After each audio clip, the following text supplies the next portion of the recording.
Miss হবে না আপনার পছন্দের টিভি শো। দেখুন জি5 অ্যাপে একদম ফ্রি। বেরিয়ে যান, এই মুহূর্তে আপনি এই জোড়াবাড়ি থেকে বেরিয়ে যাবেন, ব্যাস। ম্যাডাম একটু বোঝার চেষ্টা করুন ম্যাডাম। উনি স্যারের মা অসুস্থ। এই অবস্থায় কেউ নিজের মাকে ফেলে দিতে পারে? এটা কখনো সম্ভব? আর ম্যাডাম আপনি জানেন না যে ডাক্তারবাবু কি বলেছেন? ডাক্তার বলেছেন যে ওনাকে সেবা যত্ন রাখতে আর 7 দিন অন্তর অন্তর চেক আপ করাতে। ম্যাডাম আমি কোনো কথা শুনতে চাই না শ্যামলী, আমি কিচ্ছু জানতে চাই না। ম্যাডাম এখন এই পরিস্থিতির মধ্যে ওনাকে এই বাড়িতে নিয়ে আসা ছাড়া কোনো উপায় ছিল না ম্যাডাম। ওনাকে এখানেই এখন রাখতে হবে, কারণ উনি এই বাড়িতে থাকবেন না শ্যামলী, ব্যাস।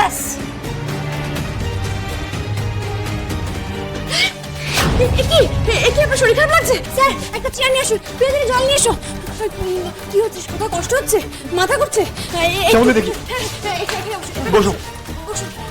তোর জীবনে আমার তো কোনো মূল্যই নেই, বল। আমি তো তোর কেউ নই। এরকম ভাবে কেন বলছো? যদি হতাম, যদি তুই আমায় ভালোবাসতিস, যদি এতটুকু সম্মান করতিস না হয়, তাহলে এই খারাপ মহিলাকে আমার সামনে বারবার মা মা করে ডাকতিস না। এতবার বারণ করার সত্ত্বেও তুই বাড়ির মধ্যে ওনাকে নিয়ে এসে ওনার সেবা করতিস না। আমি মানছি এই মানুষটা অতীতে একটা ভুল করেছে, কিন্তু তার উপর ভিত্তি করে একটা মানুষকে সারাটা জীবন ধরে বিচার করা, এটা কি ঠিক ম্যাডাম?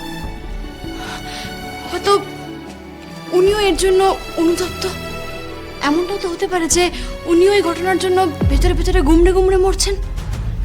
ম্যাডাম অতীতের পুরনো কথাগুলো কবর খুঁড়ে এনে বের করে আজ একটা অসুস্থ মানুষকে বাড়ি থেকে বের করে দেওয়া, এটা কি ঠিক ম্যাডাম? আপনি বলুন না। তুমি অনির মাথাটা খাচ্ছ, তাই না? তুমি অনেকে উস্কেছ, তাই তো? আমার ছেলেটাকে টেনে নিয়ে চলে গেলে, তারপর এই মহিলাকে এখন আমাদের বাড়িতে নিয়ে এসে হাজির করলে। না মামুনি, আমি যা করেছি নিজের ইচ্ছায় করেছি।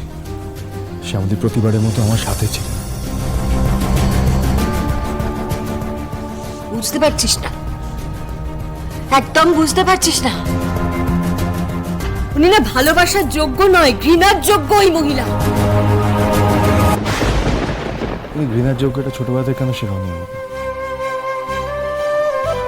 আজকে এতগুলো বছর পরে যখন আমি জানতে পারলাম যে উনি বেঁচে আছেন, আমি ওনার খোঁজ করেছি, উনি কষ্টে আছেন, সেখানে আমার দোষটা কোথায়? আমাকে বলে দাও, আমার দোষটা কোথায়? আজকে আমি যখন মাকে খুঁজে পেলাম, তখন দেখলাম উনি একজন অসহায়, অসুস্থ, অনুশোচনায় দগ্ধ একজন মহিলা। সেই সময় ছেলে হিসাবে আমার যা যা করার আমি তাই করেছি, আমার কর্তব্য আমি পালন করেছি।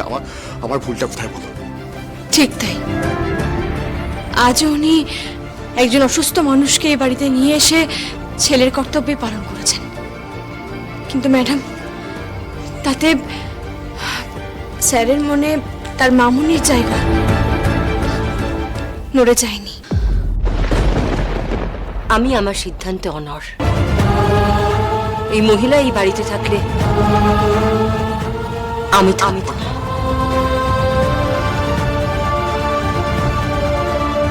জি5 ডাউনলোড করুন আর সব এপিসোড দেখুন একদম ফ্রি।